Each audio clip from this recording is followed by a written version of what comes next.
আব্দুল খালেক মোল্লা, সম্মানীয় অশোক দেব থেকে শঙ্কর নস্কর, জাহাঙ্গীর থেকে জেলা পরিষদ মেম্বার যারা রয়েছেন, শিখাদি, শচীদি, সোমাশ্রী সহ ডিস্ট্রিক্ট অ্যাডমিনিস্ট্রেশনের পুরো টিম, জেলা শাসক সম্মানীয় সুমিত গুপ্ত থেকে শুরু করে এসপি রাহুল গোস্বামী সহ এডিএম সহ সিএমওএইচ, বিএমওএইচ সহ সর্বস্তরের নির্বাচিত জনপ্রতিনিধি, পুরসভার চেয়ারম্যান, ভাইস চেয়ারম্যান, জেলা পরিষদ মেম্বার, পঞ্চায়েত সমিতির কর্মাধ্যক্ষ, সভাপতি সহ জনপ্রতিনিধি যারা উপস্থিত রয়েছেন, আমি তাদেরকে ধন্যবাদ জানাই এবং বিশেষ করে ধন্যবাদ জানাই আমার ডাক্তার বন্ধুরা যারা আজকে আমার ডাকে বিভিন্ন জায়গা থেকে, বিভিন্ন জেলা থেকে, আমি গতকাল খবর পেয়েছি এমনকি জলপাইগুড়ি, আলিপুরদুয়ার, সুদূর কুচবিহার থেকেও আজকের মিটিং অ্যাটেন্ড করার জন্য আমার অনুজ জুনিয়র ডাক্তাররাও আজকের এই সভায় উপস্থিত হয়েছে। আমি সবাইকে করজোড়ে আমার নমস্কার, কৃতজ্ঞতা, অভিনন্দন, শুভেচ্ছা এবং অভিবাদন জানাচ্ছি। আমরা প্রথমে যখন এই কর্মসূচি নিয়ে আলোচনা শুরু করি এবং প্রাথমিকভাবে আমি যখন চিন্তা ভাবনা শুরু করি, আমি 4-5 জনের সাথে কথা বলেছিলাম, এমনকি এখানে সিনিয়র ডাক্তার রেজাউল করিমও আছেন, আমি তার সাথেও আলোচনা করেছিলাম। আমরা যখন ঠিক করেছিলাম আমরা একটা স্বাস্থ্য শিবির করব, যে স্বাস্থ্য শিবির প্রায় 23 লক্ষ লোকের কাছে স্বাস্থ্য পরিষেবা পৌঁছে দেবে, আমাদের কাছে সব থেকে বড় চ্যালেঞ্জ ছিল যে প্রত্যেকটা ক্যাম্পে অর্থাৎ শিবিরে যদি আমরা দুটো শিফটেও ডাক্তারবাবুদের অংশগ্রহণ করতে বলি, কেউ প্রাইভেট প্র্যাকটিস করে, কেউ সরকারে চাকরি করে, তারা সপ্তাহে হয়তো 2 দিনের বেশি সময় দিতে পারবেন না। সুতরাং 200-300 ডাক্তার হলে আমরা ভেবেছিলাম আমরা এই কাজটা সফল বা সার্থক করতে পারবো। কিন্তু পরবর্তী ক্ষেত্রে আমরা দেখি যে প্রায় 23 লক্ষ লোকের কাছে পৌঁছাতে গেলে একটা লোকসভার বিস্তীর্ণ এলাকা জুড়ে যদি আপনি দেখেন তাহলে একটা লোকসভাতে 2000 বুথ আছে এবং সেই 2000 বুথে প্রায় 23 লক্ষ 24 লক্ষ লোক থাকে এবং প্রত্যেকটা বিধানসভায় যদি আমরা 10 দিন করে একটা শিবির করি তাহলে খুব কম হলেও আমাদের 400 থেকে 500 ডাক্তার প্রয়োজন হবে। আমি প্রাথমিকভাবে যখন অভিক, অনির্বাণ এদের সবার সাথে কথা বলি, মিরাজ, রাজীব যারাই আমার সাথে প্রথম দফায় আলোচনা করেছিল, তারা বলেছিল দাদা এত ডাক্তার পাবো কোত্থেকে, সবাই তো ব্যস্ত। আমি বললাম আমার কি করতে হবে বলো। ওরা বললো দাদা আপনি একটা মিটিং ডাকুন, আপনার আহ্বানে যদি আসে তাহলে আমরা এটা সার্থক করতে পারবো। আমি সেদিনকে অভিককে বলেছিলাম তোমরা ডেট ঠিক করো, জায়গা ঠিক করো, আমি আসবো। আমরা সেদিনকেই ঠিক করেছিলাম যে আমরা 30 তারিখে এই মিটিংটা করব। রাত অব্দি আমি যা খবর পেলাম যে 400 ছাপিয়ে, 500 ছাপিয়ে, 600 ছাপিয়ে, 1000 ছাপিয়ে 1200 ডাক্তার তাদের ডিটেলস আমাদেরকে পাঠিয়েছে এবং আজকে এই অডিটোরিয়ামে আমরা জায়গা দিতে পারিনি। আমার এখতিয়ার অনুযায়ী আমার যতটুকু কাজ করার ক্ষমতা রয়েছে, দক্ষতা রয়েছে, আমি আপনাদের পাশে থাকবো, আমি কথা দিচ্ছি। আমরা কেন এই কর্মসূচির নাম সেবাশ্রয় দিয়েছি? আমরা অনেক জনপ্রতিনিধির সাথে, ডাক্তারদের সাথে আলোচনা করেছি। সেবাশ্রয় কি? সেবা এবং আশ্রয়। স্বামীজি বলেছিলেন বহুরূপে সম্মুখে তোমারে ছাড়ি, কোথা খুঁজিছ ঈশ্বর, জীবে প্রেম করে যেই জন সেই জন সেবিছে ঈশ্বর। জীব সেবাই শিব সেবা। আপনাদের মধ্যে অনেকে আজকে যারা উপস্থিত হয়েছেন এর আগে হয়তো ডায়মন্ড হারবারে এসছেন, কেউ হয়তো প্রথমবার এসছেন। আপনারা আগামী 2 মাস 3 মাস ডায়মন্ড হারবারে যখনই যেখানে যে শিবিরেই থাকুন না কেন, আমাদের যারা স্বেচ্ছাসেবকেরা রয়েছে, জনপ্রতিনিধিরা রয়েছে এবং যারা এই কর্মসূচির সাথে জড়িয়ে থাকবে, আমি তাদেরকে অনুরোধ করব যে সমস্ত ডাক্তারবাবুরা আমাদের এই শিবিরে নিজের কাজ বাদ দিয়ে অংশগ্রহণ করে মানুষের সেবায় নিজেকে কর্তব্যরত করে আত্মনিয়োগ করেছে, তাদেরকে যেন ডায়মন্ড হারবারের আতিথেয়তা মুগ্ধ করে। তারা যেদিনকে শেষ করে বাড়ি ফিরে যাবেন, তাদের সেই দিনের এবং সেই সপ্তাহের এবং সেই মাসের এবং পুরো কর্মকাণ্ডের অনুভূতি যতদিন তারা বাঁচবেন তাদের হৃদয়ে যেন স্বর্ণাক্ষরে লেখা থাকে, এটা আমাদের সকলকে সুনিশ্চিত করতে হবে। এক মহৎ দেখে হয়তো মনে হচ্ছে খুব সোজা। একটা বিধানসভায় আমরা 10 দিন ধরে ক্যাম্প চালাবো।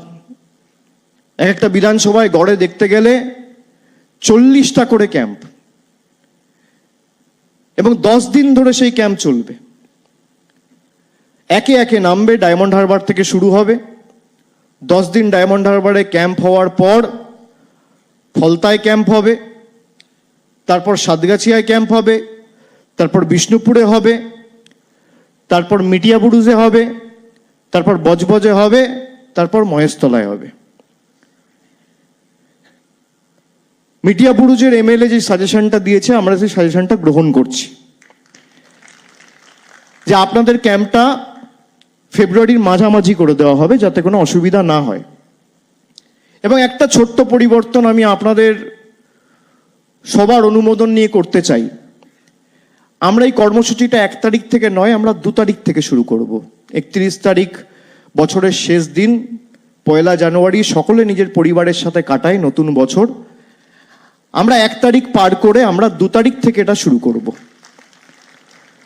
2 তারিখ থেকে 11 তারিখ অবধি এই কর্মসূচি ডায়মন্ড হারবারে হবে, তারপর 12 তারিখ থেকে ফলতায় হবে, তারপর আবার 10 দিন অন্য বিধানসভায় যাবে। এভাবে করতে করতে আমরা 70 দিনে 7টা বিধানসভা কভার করব। কভার করার পরে 70 দিন পেরিয়ে যাওয়ার পরে শেষ যে 5টা দিন, আমি আপনাদের কাছে অনুরোধ করব সেই 5টা দিন যাতে আমরা এই 280টা ক্যাম্পে ফলো আপের কথা বলছিল। আপনারা সবাই জানেন ফলো আপের ক্ষমতা কি, ফলো আপের পাওয়ার কি। আর গরিব মানুষ, গ্রামের মানুষ যদি সুযোগ না পায় কোথায় যাবে?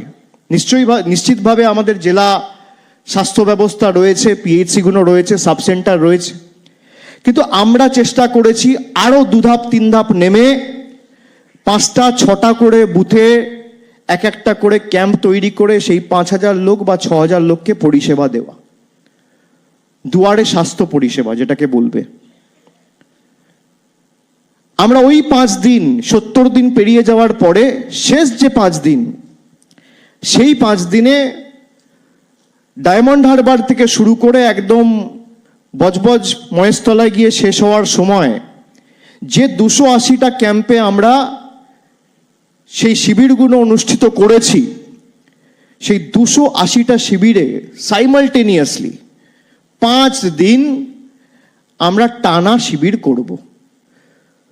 ধরুন 2 জানুয়ারি ডায়মন্ড হারবারে কেউ একজন দেখাতে এলো, তার কোনো সমস্যা রয়েছে, তাকে আপনি বলতে পারেন যে 13ই মার্চ কিন্তু আপনার এখানে আবার শিবির হবে, কোনো অসুবিধা হলে বা কোনো প্রশ্ন থাকলে বা কোনো রকম কিছু জানার প্রয়োজনীয়তা থাকলে আপনি আবার এই ক্যাম্পে আসবেন, আমরা কিন্তু বসবো।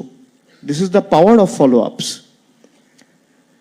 আমরা সেই কারণে সিদ্ধান্ত নিয়েছি কর্মসূচি আমরা 75 দিন অবধি চালাবো। 70 দিনে আমরা বিধানসভা পার করে শেষ 5 দিন, লাস্ট যে 5 দিন, সেই 5 দিন আমরা প্রত্যেকটা বুথে আবার পুনরায় সেই স্বাস্থ্য শিবিরগুলো অনুষ্ঠিত করব। এবং কর্মসূচি নিয়ে বিস্তারিত আপনাদের সামনে আমরা কি কি পরিষেবা আমরা দেব সেটা আমরা তুলে ধরেছি, সেটা আপনারা দেখেছেন। এবং রেফারেল পরিষেবার ক্ষেত্রে যে 12টা হাসপাতালে বা মেডিকেল কলেজে পেশেন্টদের রেফার করা হবে তার জন্য একটা কোর স্পেশাল টিম আমরা তৈরি করেছি, যে যাদেরকে রেফার করা হচ্ছে তাদের অ্যাডমিশন ঠিকমতো সঠিক সময় হচ্ছে কিনা, তাদের হাসপাতালে গিয়ে কোনো অসুবিধার মুখে বা কোনো সমস্যার সম্মুখীন যদি হতে হয় তৎক্ষণাৎ আমার তরফ থেকে একজন সাহায্য সহযোগিতার হাত বাড়িয়ে দিয়ে তার অ্যাডমিশনের ব্যবস্থা করে সে যাতে চিকিৎসা পায় বা সঠিক পরিষেবা পায় সেটা সুনিশ্চিত করবে। এর সাথে সাথে চিকিৎসকদের পরামর্শ তো ক্যাম্পে থাকবেই, বিনামূল্যে ওষুধ বিতরণ থেকে শুরু করে যে সমস্ত টেস্টের ব্যবস্থা থাকবে, বিএমআই থেকে শুরু করে, ব্লাড প্রেশার থেকে শুরু করে, সুগার থেকে শুরু করে, ডেঙ্গু, ম্যালেরিয়া সব আপনাদের বিস্তারিত দেখানো হয়েছে।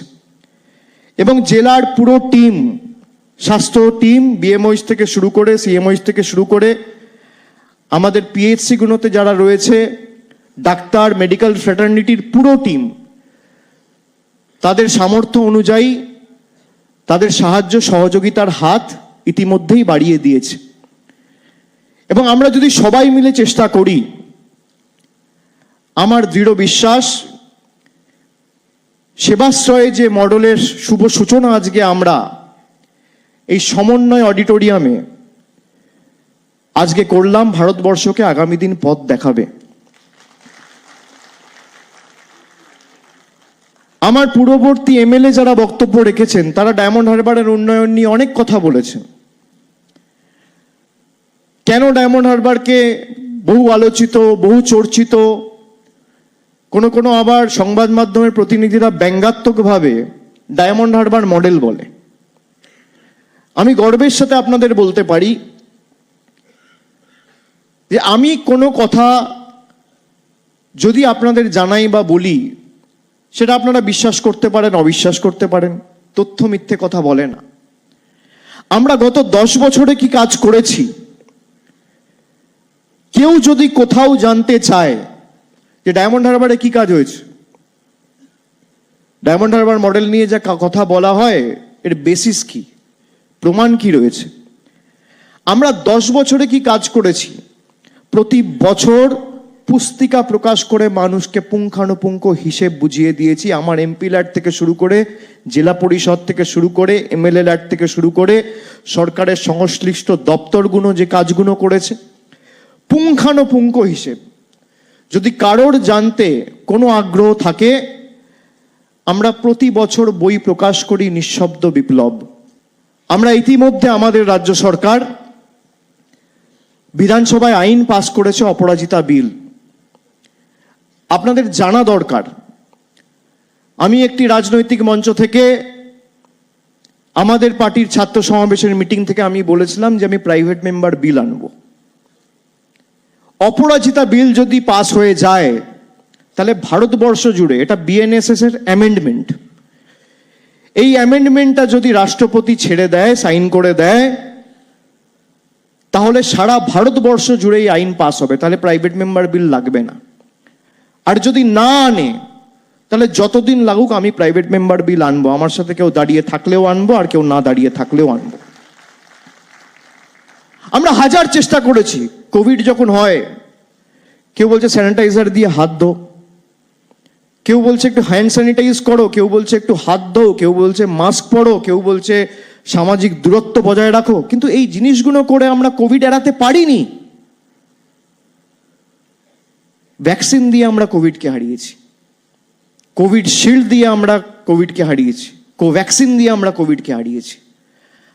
আমাদের যদি এই সামাজিক অপরাধ, এই ধর্ষণের মতো ঘটনাকে চিরতরে সমাজের বুক থেকে সরাতে হয়, মেটাতে হয়, বিদায় দিতে হয়, তার একমাত্র প্রতিকার সমাধান হচ্ছে অ্যান্টি রেপ ল বা অ্যান্টি রেপ বিল। আর সরকার চাইলে পারে না তা নয়, রাজ্য সরকার তার কর্তব্য করে রাজ্যপালের অফিসে পাঠিয়েছে, রাজ্যপাল সেখান থেকে তিনি রাষ্ট্রপতির কাছে পাঠিয়েছেন। 2 মাস হয়ে গেল, আজকে সেই বিল নিয়ে কোনো উচ্চবাচ্য নেই, রাষ্ট্রপতির কাছে পড়ে আছে।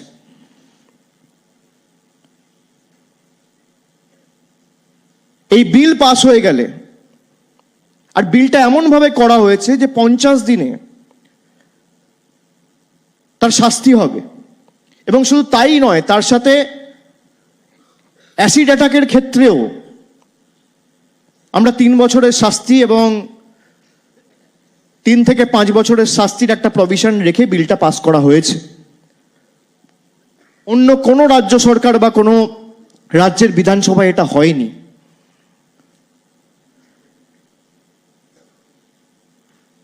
এই বিল যেদিনকে পাস হবে সেদিনকেই ধর্ষণের মতো ঘটনা আমাদের সমাজে বন্ধ হবে। কেন্দ্র সরকার যদি চায় 1 দিন লাগবে, অর্ডিন্যান্স আনতে পারে।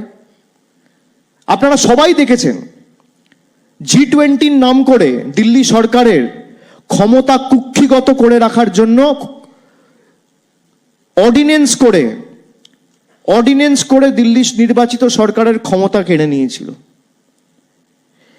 সুপ্রিম কোর্টের অর্ডারের বিরুদ্ধে গিয়ে এনফোর্সমেন্ট ডাইরেক্টরের মেয়াদ বৃদ্ধি 3 বার সুপ্রিম কোর্টের অবমাননা করে অর্ডিন্যান্স জারি করেছিল।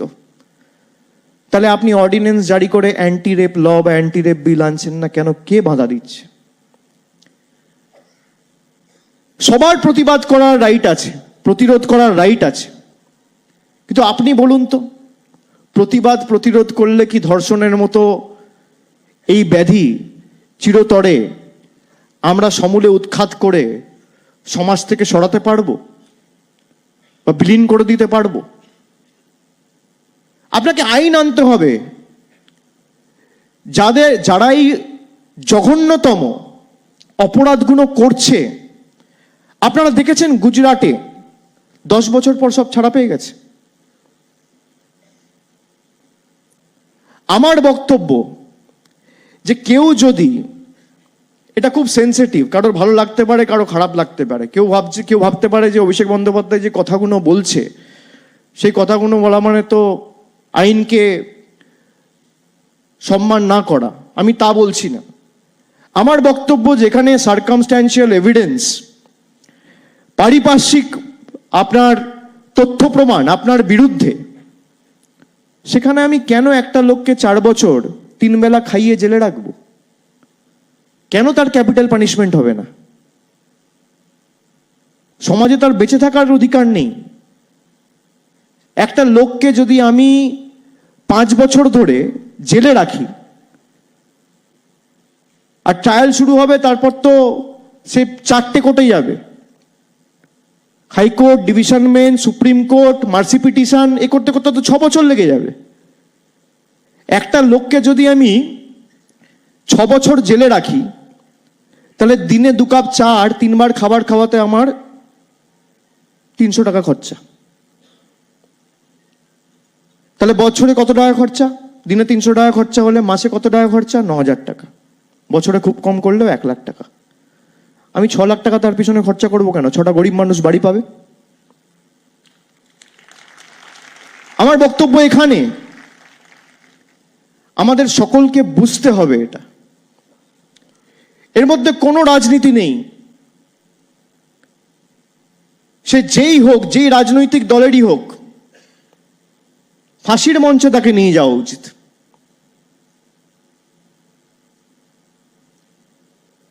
আপনারা দেখেছেন শুধু গুজরাট, উত্তরপ্রদেশ, মহারাষ্ট্র তো এমনকি স্কুলে পড়া ছোট ছোট বাচ্চা,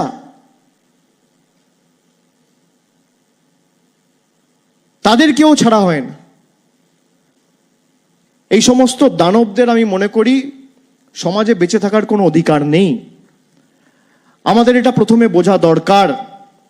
এই নিয়ে বৃহত্তর আন্দোলন, এই আইন নিয়ে দরকার হলে আমরা আগামী দিন করব, কিন্তু আপনাদের সকলের সহযোগিতা আমার চাই। আপনারা সহযোগিতা করবেন তো? এছাড়া কোনো সুরাহা নেই, কোনো সমাধান নেই।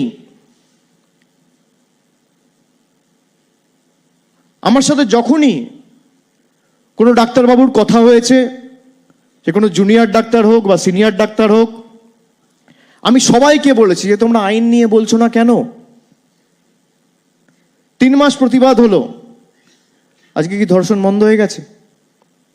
আজও প্রতি 10 মিনিটে একটা করে ধর্ষণ হচ্ছে। আর এটা হচ্ছে রিপোর্টেড ডেটা। কত লোক রিপোর্টই করে না, সম্মান নষ্ট হবে, পরিবারের লোক জানতে পারবে, পাড়া প্রতিবেশীর লোকেরা জানতে পারবে, এগুলো তো ধ্রুব সত্য। তাহলে আনরিপোর্টেড নাম্বার কত হবে সব মিলিয়ে? তার মানে তো প্রায় মিনিটে একটা করে হয়ে যাবে।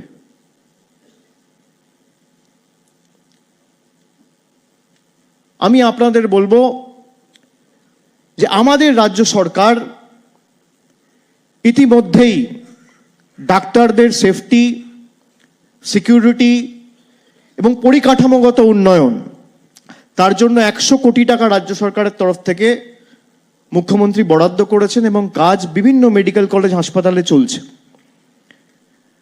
আপনাদের কারোর কোনো যদি অসুবিধা হয়, আমি বারবার দেখেছি ডাক্তারবাবুদের একটা অসুবিধা হয় যে পেশেন্ট পার্টি আমাদের সাথে দুর্ব্যবহার করছে। আমি আপনাদের অনুরোধ করব যে অনেক সময় আমরাও জনপ্রতিনিধি, আমাদের সাথেও দুর্ব্যবহার করে। ধরুন একটা পঞ্চায়েতের মেম্বার, সে একটা গ্রামে গেল, কোথাও একটা জল জমে আছে, দুর্ব্যবহার করে, ঠিক আছে, কিন্তু ধৈর্য ধরে আপনারা শুনবেন, আপনারা বোঝাবেন। হ্যাঁ, তার মানে এই না যে কেউ এসে ভাঙচুর করবে বা আপনাদের উপর হাত তুলবে। আমি আপনাদের সাথে থাকবো, কথা দিলাম, চিন্তা করবেন না। আমি একটা নাম্বার আপনাদের দিচ্ছি। আমি যে স্পেশাল হেল্পলাইনটা চালাই ডায়মন্ড হারবারে, এক ডাকে অভিষেক, আমি এখানে আসার আগে আমি বলে এসছি যে আজকে যারা এই মিটিংয়ে বা অনুষ্ঠানে এসছেন, আপনারা যদি চান আমি একটা নাম্বার দিচ্ছি, নাম্বারটা লিখুন।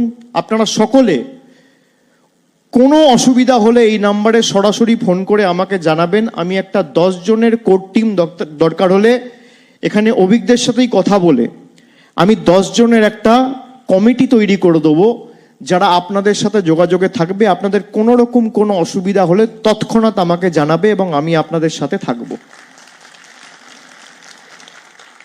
7887 78877 এটা এক ডাকে অভিষেকের হেল্পলাইন নাম্বার।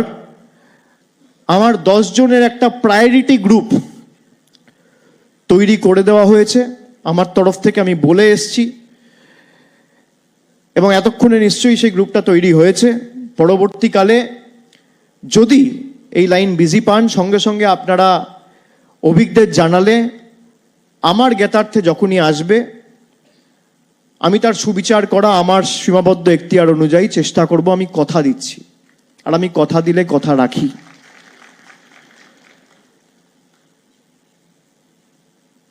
এবং আমি আপনাদের আরেকবার ধন্যবাদ জানাবো, কৃতজ্ঞতা জানাবো যে যেভাবে আপনারা আজকে আমাদের ডাকে সাড়া দিয়ে সকলে মিলে উপস্থিত হয়েছেন। কেউ উত্তর 24 পরগনা থেকে এসছেন, কেউ কলকাতা থেকে এসছেন, কেউ দক্ষিণ 24 পরগনা থেকে এসছেন, কেউ বর্ধমান থেকে এসছেন, হুগলি থেকে এসছেন, ওদিকে দক্ষিণ দিনাজপুর, উত্তর দিনাজপুর, কুচবিহার, জলপাইগুড়ি, আলিপুরদুয়ার, পশ্চিমাঞ্চলে পুরুলিয়া, বাঁকুড়া, পশ্চিম মেদিনীপুর। আপনারা যেখানে এরকম কর্মসূচি, সামাজিক কর্মসূচি, সেবাশ্রয়ের মতো আপনাদের গ্রামে বা আপনাদের পাড়ায় বা আপনাদের এলাকায় বা আপনাদের অঞ্চলে যদি করতে চান, সেটাও আমাকে জানাবেন। আমি যতটুকু পারবো আপনাদের পাশে দাঁড়িয়ে আপনাদের সহযোগিতা, সাহায্যের হাত বাড়িয়ে দেব। বিন্দুতে বিন্দুতে সিন্ধু তৈরি হয়। সুতরাং যারা এসছেন, ধরুন 75 দিন পরে আপনাদের যদি মনে হয় যে আমার পাড়ায় এটা করে দেখা উচিত, একটা করে দেখা প্রয়োজন, বা একটা মডেল হিসেবে বা একটা ট্রায়াল হিসেবে বা একটা টেস্ট হিসেবে করে দেখি যে আমার পাড়ার মানুষ, আমার এলাকার মানুষ, আমার অঞ্চলের মানুষ, আমার গ্রামের মানুষের কি প্রতিক্রিয়া। মানুষ তো জানে না, অনেক সময় তো হার্ট অ্যাটাকের অর্ধেক 80% কেস তো ধরাই পড়ে না। বিপিটাও যদি ঠিক মতো মেপে সে জানতে পারে আমার বিপি ঠিক আছে বা ব্লাড সুগার ঠিক আছে, তাহলেও সে অনেকটা আশ্বস্ত হয় যে না বাবা, আমার শরীর ঠিক আছে।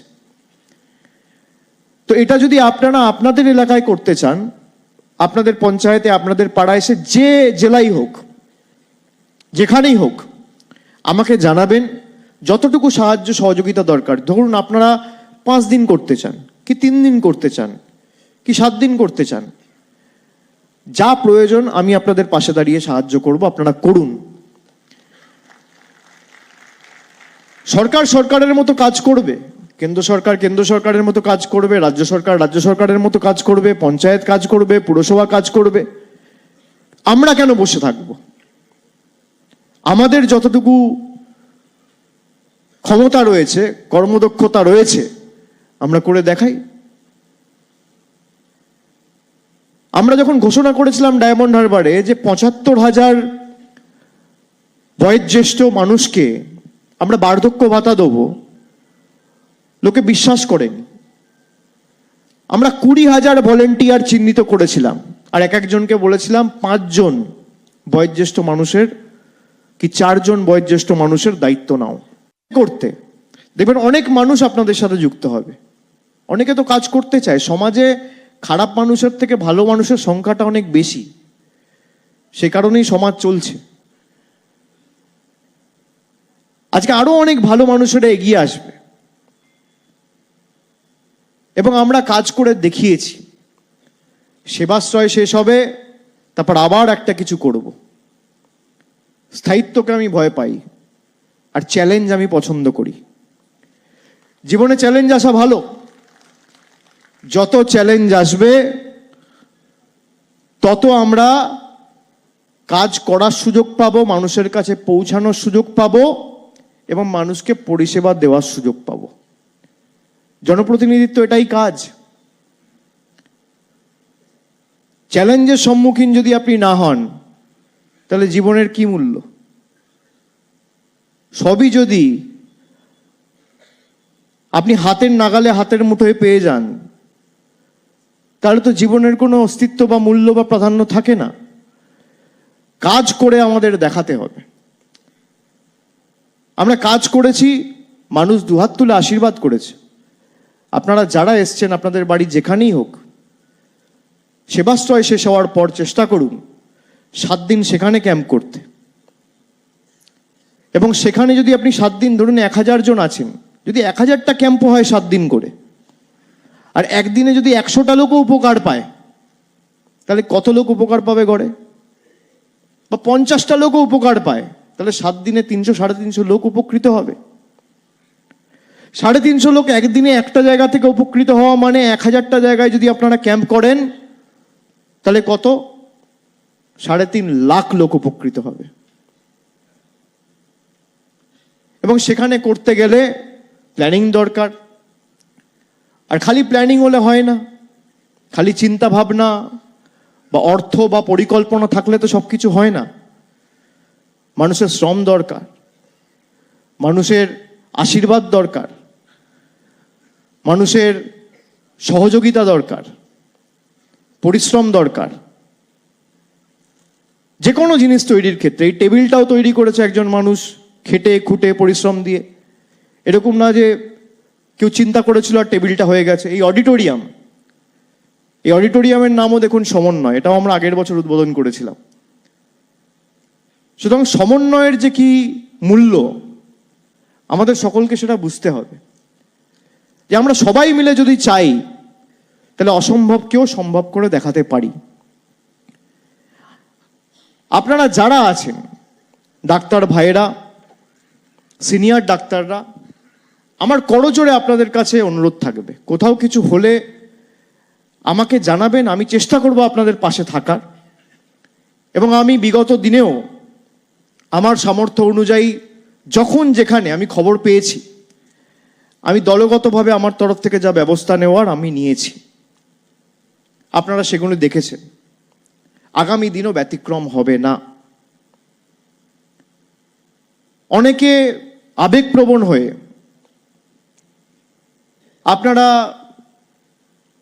কর্মবিরতি করার সময়, সিজওয়াক করার সময়, যদি আপনারা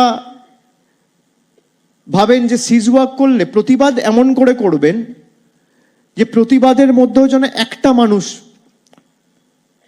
তাকে জীবন না হারাতে হয়। প্রতিবাদে যদি একটা মানুষেরও জীবন যায়, আমি 5টা 10টা 15টা ছেড়ে দিচ্ছি, মানুষের জীবন তো আমাদের কাছে মণিমুক্তের মতো।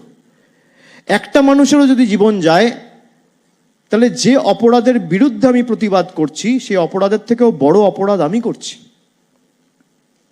আমরা জনপ্রতিনিধি, আমরা বলতে পারি না যে আমি এই লোকটাকে সার্টিফিকেট দেবো না, বা আমি এই পাড়ায় জল দেবো না, আমি এই পাড়ায় রাস্তা দেবো না, আমি এই পাড়ায় কন্যাশ্রী দেবো না, আমি এই পাড়ার লোককে চিকিৎসা ব্যবস্থা দেবো না, আমি এই ঘরের ছেলেকে স্কুলে পড়তে দেবো না, আমি বলতে পারি না। ঠিক তেমনি জনপ্রতিনিধিদের যেমন এটা কর্তব্য রয়েছে,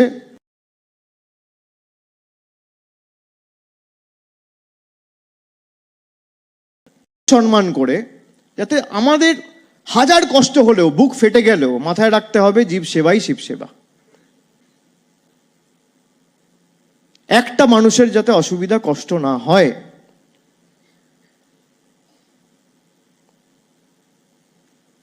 কারোর প্রতারণায় পা দেবেন না। কিছু লোক আছে নিজের অস্তিত্ব বজায় রাখতে আর মিডিয়ার শিরোনামে থাকতে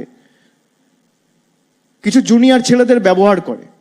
আরে আপনি দাবি নিয়ে পথে নামুন না, সিপিএম, বিজেপি, কংগ্রেস, নির্দল কালকে বিল নিয়ে পথে নামুক, আমি সমর্থন করব, কেউ নামবে না। আমি চ্যালেঞ্জ করছি, এ তো লাইভ হচ্ছে।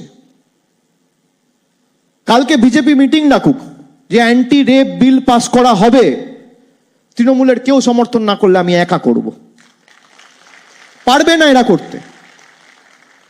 আর আমরা আমাদের দলীয় অবস্থান স্পষ্ট করেছি, আমরা অ্যান্টি রেপ বিল বিধানসভায় পাস করিয়ে দেখিয়েছি। আপনারা করান না। অন্য রাজনৈতিক দলও তো অন্য রাজ্যগুলো পরিচালনা করছে। আমাদের পার্শ্ববর্তী যে রাজ্যগুলো রয়েছে সেখানে হোক, ত্রিপুরায় হোক, আসামে হোক, ঝাড়খণ্ডে হোক, উড়িষ্যায় হোক, বিহারে হোক, কেউ করেনি। কোনো কেন্দ্রীয় সরকার যদি চায় যে আমি একটা আইন পাস করব, কেন কৃষি আইন যখন পাস করেছিলেন কতক্ষণ লেগেছিল? 700 কৃষক মারা গেছিল। তারপর আপনারা ইউটার্ন নিয়ে সেই বিল আপনারা ক্যান্সেল করেছেন। 700 কৃষক আত্মহত্যা করেছিল। করবে, আজ নয় কাল হবে। মানুষের ক্ষমতার আগে কোনো রাজনৈতিক নেতা বা নেত্রীর ক্ষমতা নেই। নিজেকে সে যত বড় নেতা বা নেত্রী ভাবুক। আমি এটা প্রতিটা মিটিংয়ে বলি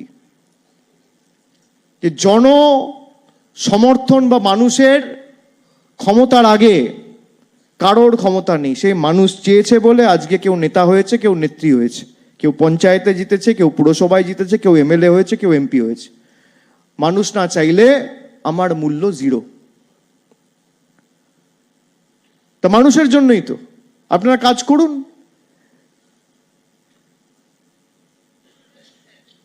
আমি অবাক হয়ে গেছি যে এত প্রতিবাদ সভা হয়েছে সারা দেশ জুড়ে, কিন্তু কেউ একবার আইনের কথা বলল না। এই ঘটনার যাতে পুনরাবৃত্তি না হয়। কি করে পুনরাবৃত্তি হবে না? আরে আপনি শাস্তি দেবেন, তারপর তো হবে না। শাস্তি কোথায়? শাস্তি দেওয়ার জন্য তো আপনাকে আইন আনতে হবে। তো আইন আনুন। কেন্দ্র সরকারকে মানুষ ম্যান্ডেট দিয়েছে, কেন্দ্র সরকার বসেছে। কেন্দ্র সরকারকে কে বারণ করেছে আইন আনতে? আপনাদের সংখ্যাগরিষ্ঠতাও আছে, আর যদি সংখ্যা কম পড়ে আইন আনুন না। তৃণমূলের 29 জন সংসদ আপনাদের ভোট দেবে। আপনারা পারবেন না, তার কারণ সব থেকে বেশি খুনি ধর্ষকরা আপনাদের দলে। প্রথম যারা জেলে যাবে আপনাদের লোকেরা যাবে। সত্যি আপনি অস্বীকার করতে পারবেন না। যে কোনো জিনিসকে আমাদের যদি একদম গোড়া থেকে উপড়ে ফেলতে হয়, তার একমাত্র সমাধান আমাদের আগে ভাবতে হবে। প্রতিবাদ করা মানুষের রাইট। এবং আমি গর্বিত যে বাংলার মানুষ প্রতিবাদ করা সৎসাহস দেখিয়ে ভারতবর্ষের কাছে দৃষ্টান্ত স্থাপন করেছে। আমি গর্বিত যে আমি এই রাজ্যে থাকি, এই রাজ্যে আমার জন্ম, এই বাংলা আমার কর্মভূমি, আমার জন্মভূমি। এবং আমি গর্বিত যে আমাদের রাজ্য সরকার একজন মানুষকে না আটকে একটা গুলি না চালিয়েও 3 মাস প্রতিবাদ চালিয়েও মানুষের দাবিকে মান্যতা দিয়ে বিল পাস করিয়ে কেন্দ্রের কাছে পাঠিয়ে আমাদের জায়গা, আমাদের অবস্থান স্পষ্ট করেছে। এটাই তো হওয়া উচিত। অন্য রাজ্যে যান, কোথাও 4টে মিছিল বার করলে সব এনকাউন্টার করে দিচ্ছে। এখানে প্রতিবাদ করার সৎসাহস যেমন মানুষ দেখিয়েছে, রাজ্য সরকারও যেভাবে নিজেদেরকে রেস্ট্রেন করেছে, মানুষের দাবিকে মান্যতা দিয়েছে। মুখ্যমন্ত্রী নিজে জুনিয়র ডাক্তারদের সাথে একাধিকবার বসেছেন, মিটিং করেছেন, তাদের দাবিকে মান্যতা দিয়ে একাধিক প্রশাসনিক সিদ্ধান্ত নেওয়া হয়েছে। এগুলো কোথায় হয়? কিন্তু খালি সিদ্ধান্ত নিলেই কি সমাধান হবে? জুনিয়র ডাক্তাররা বলেছিল কমিশনার অফ পুলিশকে চেঞ্জ করতে হবে। আমি ধরে নিলাম কমিশনার অফ পুলিশের 14 তারিখের যে প্রতিবাদ হয়েছিল সেখানে গাফিলতি হয়েছে, বেশ। তো কমিশনার অফ পুলিশ চেঞ্জ হলে কি ধর্ষণ বন্ধ হয়ে যাবে? না director of health education change হলে ধর্ষণ বন্ধ হয়ে যাবে? না যে সমস্ত তথাকথিত দুর্নীতি জানিয়ে তদন্ত হচ্ছে হাইকোর্টের নির্দেশে, সেগুলো বন্ধ হবে? লাগবে তো আপনার আইন। আর এই যে কেন্দ্রীয় তদন্তকারী সংস্থা, লোকে ভাবে ইডির কাছে একটা, সিবিআইয়ের কাছে একটা কেস গেছে মানে বিশাল ব্যাপারে সমাধান তো হবেই। আপনাদের ছোট্ট একটা ডেটা দেবো আমি। সারদা স্ক্যাম মানে সারদা কেলেঙ্কারি 11 বছর আগে হয়েছিল, এখনো ট্রায়াল শুরু হয়নি। তদন্ত করছে ইডি, তদন্ত করছে সিবিআই, ট্রায়াল শুরু হয়নি। আপনি ভাবুন, 2013 কেসে 2024 ডিসেম্বর মাস, কালকে, আজকে নভেম্বর মাস শেষ, ট্রায়াল শুরু হয়নি, এখনো ফাইনাল চার্জশিট জমা পড়েনি। তো সেখানে যদি আইন না থাকে যে 50 দিনের মধ্যে যে দোষী তাকে ফাঁসির মঞ্চে নিয়ে গিয়ে ক্যাপিটাল পানিশমেন্ট দিতে হবে, কি করে আমাদের সমাজ পাল্টাবে, বদলাবে?